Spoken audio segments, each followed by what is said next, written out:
Benny the Butcher is dropping his major label debut album on Def Jam January 26, 2024. This is going to be huge. If you are a hip-hop fan, especially real hardcore hip-hop, this is going to be spectacular. I wrote a piece on Benny's upcoming release. It's available on Medium. It's available on my Substack. I'll jump right into it. I'll post a link to the article so that you can check it out and read it. So here we go.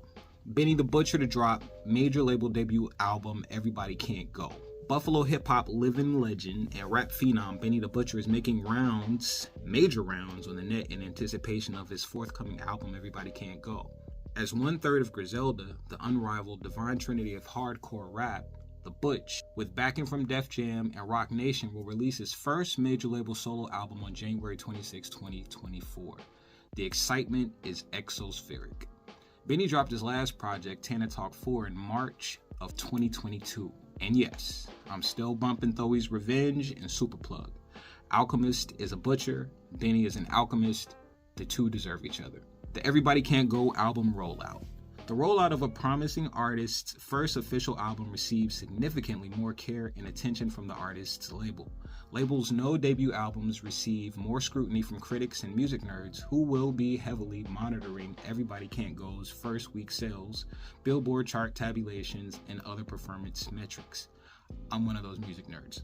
His media handlers have acted accordingly and have gone on the offensive. In promotion for the album, I've seen Benny body a freestyle for On the Radar, unmistakably cattle brand Freddie Gibbs a loser, all while saying there's no beef, on a 50-minute Breakfast Club interview, drop a music video for Braun, one of Everybody Can't Go's promotional titles, and shoot what appears to be a 15-minute two-part mini docu sponsored by Def Jam. The documentary features short bravado-laced rants and monologues from Benny and his associates, footage of poor and decrepit neighborhoods, copious amounts of marijuana smoke, peeks inside of strip clubs and jewelry stores, live show content, shopping experiences, luxury cars, the stuff a fire-ass documentary is made of. In part 1 of the mini-doc, Benny recalls declaring to others in his old hood that he'd make it out one day. Quote, "You know how hard it is to get people to believe in you?" he asks. "When you telling people you're going to be a star one day, people look at you like you crazy." Benny's sentiment is relatable. Live long enough and you'll come across a hater or two. When discussing the rigors of his come-up, Benny affirmed each step was earned. Now, it's no secret that the 39-year-old rapper lived a hard and desperate life as a young man in Buffalo, New York. One ridden with crime, drugs, death, and federal prison time. He talks about the dangers of being 1 foot in the game, street life, and 1 foot out, or in the music game, in his recent Breakfast Club interview. "We didn't have to do none of that shit, but we thought we had to at the time," he says. "Conway and West were showing me another life. When I saw what they were getting legally, the cars, the clothes, the jewelry, that's when I knew I had to get out of the streets. It was time to get the business." Some of hip-hop's most prominent legends share similar stories. Artists like Jay-Z, Young Jeezy, Lil Boosie are candid about the harrowing lifestyles they lived before their music became a big deal. With guidance and help from his teammates and blood relatives, Conway the Machine and Westside Gunn, the Butch slowly but eventually left behind for good his former life to focus exclusively on music. Ironically, his early life's circumstances have provided him the content for the certified rags to riches story that underlies the Benny the Butcher experience. Benny, talent don't matter no more. On why he goes so hard, Benny says at the end of part 1, 30,000 songs a day drop. You gotta show people that your shit is special. Since 2004, Benny's been showing us just how valuable his contribution to world culture is. Album after album, single after single, collab after collab, Benny has never failed to sauce up a track with his gallant pen and assertive delivery. During his Breakfast Club interview with Charlamagne the God, Benny comments that while he doesn't hate on anyone for how they feed their family, he feels rap music has been watered down by lames and nerds with easy access to the tools of music creation and promotion. Today, whether someone is talented or not, an effortful and consistent approach to self-promotion by posting content online to social media accounts can increase almost anyone's digital presence 5 to 10-fold within a year or two. This is much quicker than was possible for the average artist 30 years ago when hip-hop was still in its youth. The individual distribution channels just weren't available, so only the cream rose to the top. Benny feels the art form is weak now because artists no longer have to show and prove they belong to the club. In the 90s, the era Benny partially grew up in, artists still needed to be talented to cut through to the mainstream. Whitney Houston and Mariah Carey could actually sing. Nas, Big Pun, Hove, these guys could actually rap. Quote, "I want to hear people getting back to the music. I don't want to talk about nothing else," Benny said. For two reasons, I agree with Benny that unfettered access, that is, anyone with the tools and enough drive, talented or not, can gain attention for themselves, can be a problem for the future of music. First, music creation is easier now than ever. Again, 30,000 songs are released every day.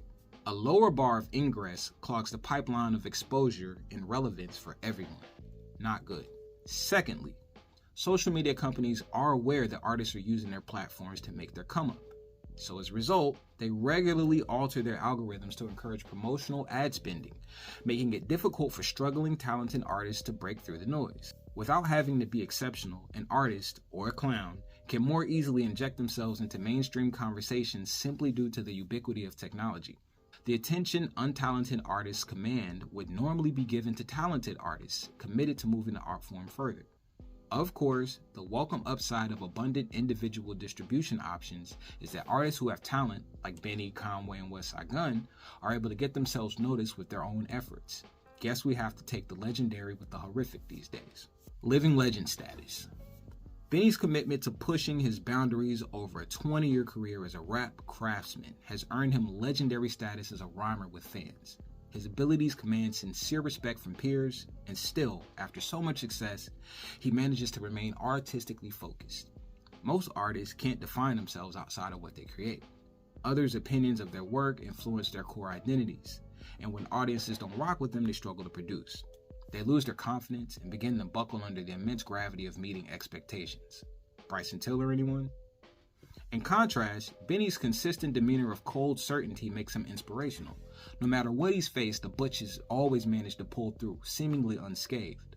Not even a 2020 run-in with armed thieves at a Houston, Texas Walmart, in which he was shot at close range, could deter Benny from business. What to expect from Everybody Can Go?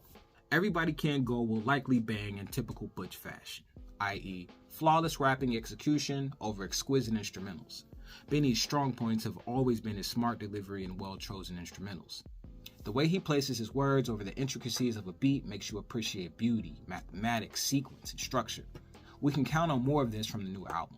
I hope. But I'm also expecting an expansion in how he tells his story with this project. See, we're all suckers for stories. The good ones make us contemplate our lives and our place in the world. They also connect us with the artists we hold in esteem, as we're given permission to experience life from their perspective. Benny the Butcher has given us, in the words of the Honorable Hove, volume after volume of his work so we can feel his truth.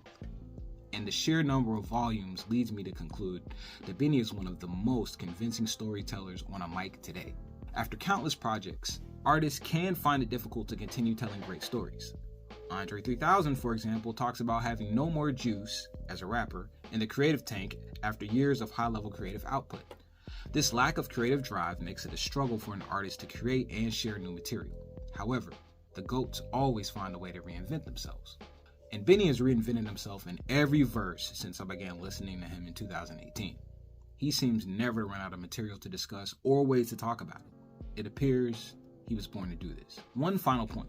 I've never heard a subpar verse from the Butch. So far, he's been a lyrical sniper. If rap were school and verses were tests, Benny would be an A+ student, top of his class.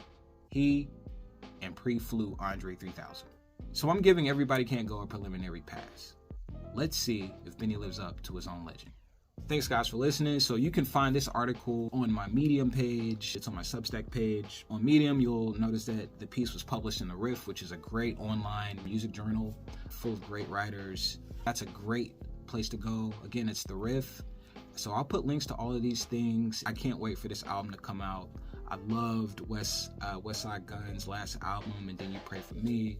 I love Conway's last album, Won't He Do It? I love all these guys' mixtapes. Like, they are some of the guys that are holding down real rap. And people look at me and say, oh, well, what is real rap? You know, what's pop music? What's this? What's that? Look, when you hear Benny rap, when you hear Westside, when you hear Conway, you know what the deal is. You know you're getting an experience that's uncommon. And so if you don't rock with it, I question your allegiance to real hip hop. Thanks for checking me out. Be sure to like and subscribe, share with your friends. Peace.